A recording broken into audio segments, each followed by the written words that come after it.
and welcome to the latest episode of Face to Face with BioVoice News. Today, we are going to talk about EzeCheck, claimed to be the world's first non-invasive hemoglobin testing device.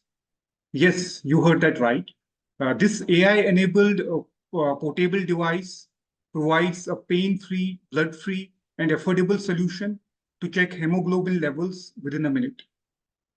Costing less than a pack of juice, EzeCheck is designed for easy operation and accessible to anyone without professional assistance, contributing to reduced medical wastage. So today we have with us Mr. Partha Pratim Das Mahapatra, founder and CEO of EzeRx, the company that has developed this revolutionary product. Welcome, Mr. Mahapatra. It's a great pleasure to interact with you today. Thank you, Mr. Rahul. Thanks to BioVoice for the introduction. Okay, so Mr. Mahapatra, tell us what inspired you to found, EzeRx, and please take us briefly through the journey so far. Yeah. Again, thank you, Rahul, for the opportunity. So EzeRx stands for EG for the prescription. So typically, I am from a very lower middle class family and based on the rural part of the Bengal. So in my family, my mom got the heart problem in the very early days. Like when she was in 37, she got the cardiac problem and multiple surgeries was done. The root cause of this cardiac problem was anemia. So when I asked to a doctor, like why suddenly the problem came, the reply to this question, the doctor said, it's not the one-day problem. All of the premature heart disease are come from the anemia issues.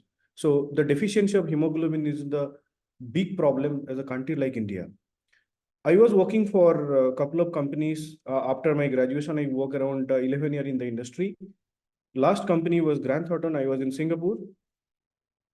When I see the India's biggest problem and the country like India is an anemic country, it basically put a big thought on my mind. And I thought to leave the organization, come back to my nation and do something for eradicating anemia or how we can support to prevalence of this anemia percentage.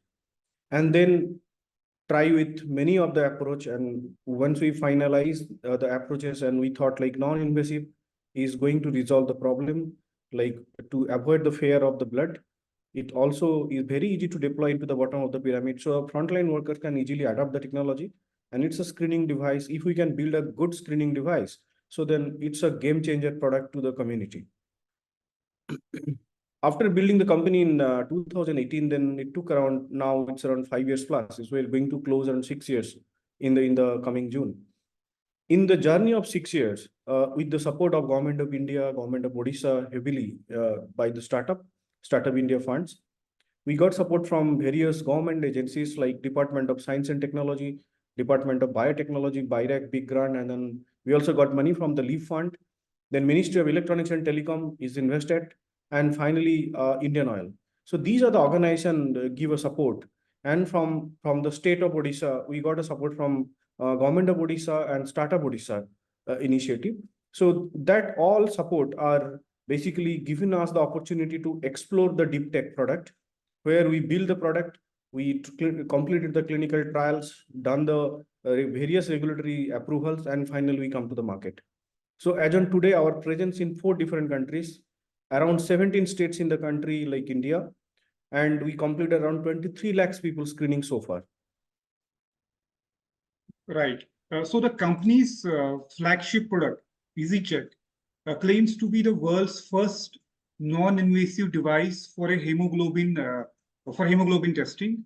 So how and when the device was developed, what are its unique features and benefits? If you could, share the technical details, validation, and what is the way forward? Yeah. So Rahul, as per my understanding, so we think innovation is not like something is cracking the market or something is resolving the problem is easily. So for me, the innovation is some solution which can be deployed in the bottom of the pyramid. And if the solution is not affordable, then it's not the right solution for India. So the EzeCheck is a product which is a non-invasive portable device which can detect anemia within less than a minute and without pricking a single drop of blood from the human body. The subject just simply has to place the finger into the light bed. So in the device, there is a light bed. It's a cool white LED light. When subject place the finger, the light pass the epidermis and touch the peripheral blood. When the light return back to the circuit, we measure absorbance spectroscopy in various wavelengths of the light from 350 nanometer to 750 nanometer. And then based on the pattern of the biomarker changes, we send the data to our AI server. So then we predict the value of hemoglobin within a minute. So that's the brief of technology, where the device is just 300-gram device, lithium ion battery operated. So it never mind like you are in rural, you are in semi-urban, you are in city. So just charge the device. It will go for 6 to 8 hours. If there is no internet, no problem. It will show you the results. And then it's not only the device and the mobile app, it also give you the backend solution. So it's a portal where you just simply log in and see like how many tests you've done in the different geography, what is the male and female count, how many of the people are having anemia, what is the prevalence of anemia, all the details. You can quickly slice and dice the data, and you can see the based on your required KPI. So it's a comprehensive solution for the anemia mukt Bharat for India. And now we also focusing on manufactured in India, and global will be the product. It's a global product now. Coming Right. to your question to the clinical trials and the validation, right? So after around 4 years, we complete all the regulatory compliances, validation, and then we come to the market. The initial product was validated in a hospital in Odisha called KIMS Hospital. And then with the support of government of Odisha, the independent validation done in the capital hospital. It's a large hospital in Bhubaneswar. Then we done a validation in various part of the country. Like in Himachal, we had done in 3 hospitals: Kamla Nehru Hospital, then Solan Hospital, and the Musabra CHC Center. In Maharashtra, we had done in Ulhasnagar. And very happy to share you, Rahul, like the product also done an independent validation by ICMR RMRC in the request of government of Odisha. And recently, we had done a validation in Apollo Hospital, Kolkata as well. So if you see in India, multi-zone, multi-centric validation is already completed, and the organization like ICMR is appreciating the results, and that's what claim is. So the device is, if I'm correct, AI based. There is some element of artificial intelligence also in it. So could you explain more on that? How does it work? Yeah. So the entire solution has 2 parts. One is the software and there is the hardware. So the hardware device is generating the signal, identifying the biomarker changes. So the deep science in the device. And then what AI is doing is AI is supporting us to predict the value based on the changes. It's not like typically the AI is predicting the value. The hardcore technology is the device, where there is a technology called absorbance spectroscopy. In various wavelengths of the light, we are capturing it and then doing some signal processing and send to the AI server to predict. Right. And particularly on the collaboration front, you have mentioned that there are you have tied up with many hospitals, particularly in Odisha, in Himachal, and also in Rajasthan. Also, you have collaborated with University of Rajasthan, which I could see.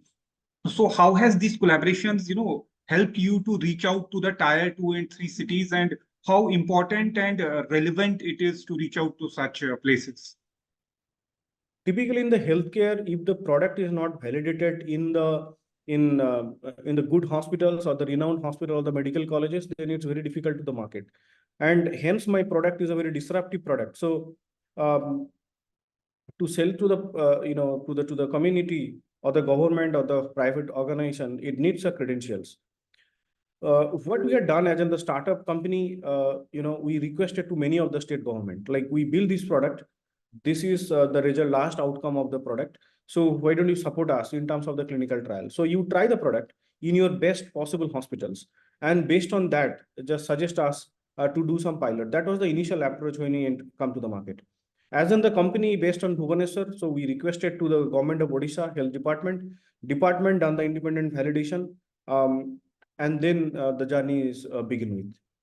So, in terms of revenue generation, what is the overall turnover so far, and what is the revenue that you have generated, particularly from EzeRx, and what are your upcoming expectations for the next physical year? So the last quarter of 21-22 financial year, we launched the product.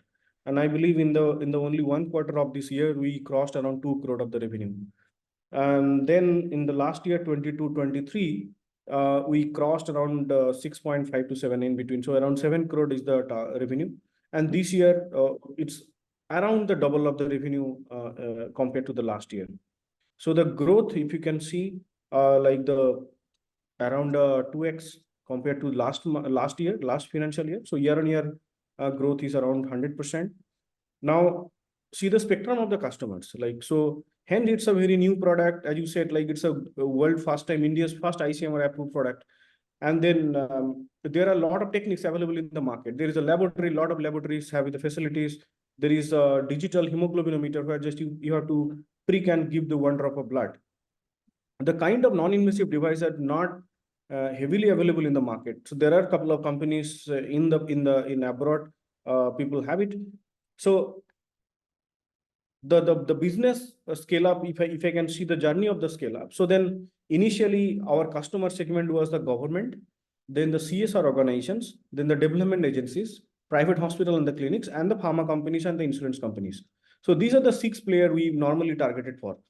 But if I see the growth in the government, so when I work for a district in Odisha, one district success story can bring the another district. One state success story bring the another state. Now I can happily share with you, like we are working with government of Assam, government of Jharkhand, government of Odisha, government of Uttar Pradesh, and Himachal. These are the state government where either we are working in a district or working in a department or a couple of districts or some programs. So then second is the development agencies. We already done some project with UNICEF. We are closely working with Japaigo, working with an organization called Tata Steel Foundation, American Indian Foundation. Then coming to the private market, working with a lot of pharma companies. So the major player of hematology brand, company like Cipla, company like MCure, BSB, closely we are working with. In the insurance, we are working with Niva Bupa and the Prudentials. So these are the spectrum we are working. And then one customer success story is bringing the other customers naturally. So that's the journey. And the year of 24-25 financial year, in the upcoming year, we are going to start our full operation in the Southeast Asia. Now our presence in Myanmar, Indonesia, and the Vietnam, we done a very small pilot projects, but Southeast Asia is the next market, and the Africa.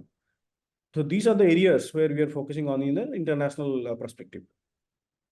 Right. So apart from this particular product, are there any other product line you are developing, or there are some upcoming launches we can see in 2024 particularly? Yeah, you are correct. So what we are focusing on, as in the company, hence we are focusing on the anemia. Now we are broadly focusing on the women and child related problems. So there are multiple products in the pipeline where we are working in non-invasive. There are some product we are working where using the simple urine, urine drop where we are detecting some of the big parameters. Like we are going to launch very soon in the market where 1 drop of urine can detect a hormonal imbalance or the balance details. So the metrics of a hormone of a female body can be easily identified. So there are some of the game-changing products in the pipeline. Some are already clinical trial is over. Some are in the regulatory approval is already done. So this again will be a digital product. I mean, AI will have its role in this particular product. Yeah, yes. AI is going to be the game changer of this product. AI and the IT is a part of this product, because nowadays the mobility is the big factor. So it's not, now we are not only focusing on the B2G or the B2B. Now we are also focusing on the B2C customers. So direct to the customer, D2C customers, where the subject can quickly download the app, connect with their device, generate the data can come back to us. We have a medical doctors where we can give in the consultation, or we can also pass this patient to the other centers. So it's a whole holistic approach using AI, ML, IT, and the modern electronics. Right. So any challenges you have encountered? You founded the company in 2018, and now today is 2024. 24. In all these years, I can see that you have made tremendous, remarkable journey it has been. You have collaborated with the government. You have, received support from the government agencies as well. You have been, I would say, in such a competitive space where global, players are dominating. You have been lucky enough to, reach this, pinnacle of success. So any challenges you encountered during this entire journey? And what were these challenges and how did you, overcome them? First of all, Rahul, we are very fortunate. The time we started the company where the government is very open for the startup, collaboration opportunity is very open. So we are very fortunate for that aspect. But hence it's a healthcare product. So healthcare product, healthcare company, the disrupting product, especially the innovation, not going to happen in overnight. So it's a journey. The challenges is, building the product, the designing, the expertise in all different verticals is very tough in the day one. So we are just two co-founders. We started the company, then bringing the right kind of resource, collaborating with a good company where we can get a good design or the agencies. Then primarily when the product is done, I'm not a medical doctor and my co-founder also not the medical doctor. Then the biggest challenge was how we can convincing to the people, yes, this is not the only the marketing batch, like non-invasive way can we measure hemoglobin is. So approaching to the doctors, identifying the protocols for the device, approaching for a clinical trial in various organizations, government, it's not a very simple journey. But yes, I'm very fortunate enough, got support from government, building good connections, people support, my incubation center, my mentors, all are connected to various, the agencies or the organizations. Finally, it's the regulatory approvals. The big hurdle of if you have a new device, which is there is no predicates in the market, then it's a biggest challenge to crack the product. I mean, get the licenses or the regulatory approvals. So we put a very long time to get it done. So finally it's done. Then another big problem is the mindset. If you see, more than 70% of the medical device market was dominated by the foreigners, foreign companies. It's a aura. I mean, now the time, it's an era where the Indian company started manufacturing the products. So it's a good time to start with, but identifying the raw materials, manufacture it in either in own facility or some Indian companies, it's a big challenge. And finally, the mindset. So the normal Indian mindset is if the product built by some company, then should be the founder from some IIT or the IIM. But unfortunately, we don't have any IIT and IIM background. Then second one is it's from Bhubaneswar, Odisha. It's not from Bangalore or the other tier one cities. So these are some of the questions, some of the mind, the bloggers where most of the Indian innovation are stuck. So where we are mostly, putting our best effort now, cracking the good hospital chains. Like if I say the Apollo, so we completed clinical trials in Apollo Kolkata, where the blood transfusion department already done the clinical validation and the result is really great. So now we are approaching with another top 5 brands in India. So these are the breakthrough can bring the product easily to the market. Right. So you especially mentioned, that Odisha part. I mean, fully relate to what you are saying because people mostly also look for the companies which are based out of Bangalore, Hyderabad, or metropolitan cities. They don't expect a company somewhere, in Bhubaneswar, making such devices, and so that mindset has to be changed. I fully agree with you. And on the part of policy landscape, how do you find the schemes such as PLI, production linked initiative by the government, and then your expectations from the state and central governments in terms of helping the medical technology startups to come up and thrive? See, for me, the biggest challenge was to get the license from the CITESCO, because I don't have any predicates device like non-invasive hemoglobin device in Indian market. So convincing to the policymaker, getting the licenses is very tough. But again, I said, thankful to Government of India, they now come up with a new policy. So it's very helpful. Now coming to the request to the policymakers or the government is like, when government is heavily promoting on the startups, like the company like EzeRx, it's only came up into the market because of the government support. But when you are inventing something, when you are working on the innovation products, then you never been, expect like some competitor also coming in a very short span of time. Given an example, I have a device, government supported, I build the device, I am in the market. But if today government is willing to procure my product, then they are going to ask who is your competitor is. And based on this unavailability of the other products, now my product is not coming to a big procurement plan. So these are the points where the pain points of a company like us. Government should look into it. I believe in the coming days, all will be resolved. Then coming to the scheme, like you mentioned, some scheme like a PLI, other Production semiconductor linked policy. incentive Yes, scheme. It is for the yes. medical device companies to manufacture in India, and government provides some incentives in terms Correct. of So a lot funding. of schemes in Odisha, the government already released some biotechnology policy. So these all are very supportive. But as in the founder of this company, what I feel is like we are in a space where still we think like it took a time, maybe 2 to 3 years, to set up our own manufacturing large facilities. Now we have a very small facilities, but as in the innovator and the into the space, I'm very thankful to the government. Government is started thinking Make in India, Atmanirbhar Bharat, and the policies which is basically supporting to the startups or entrepreneur to build it in India. Right, right. So have you ever met policymakers in Delhi, or any recognition which was given to you in terms of any awards that I would like to know? Yeah, so we got two national awards so far. One is Tata Social Enterprise Challenge. We are the winner in 2019, and then we also got Arohan Infosys Gold Award. So these are the two national awards we had received. Then another lot of award and recognition we had received. Some, I mean, lot from the state, then a lot from various startup forums, but prominently these two are the national award. And also we are the winner for Indo-Sudan Innovation Challenge, which happened in Dubai Expo in the last year.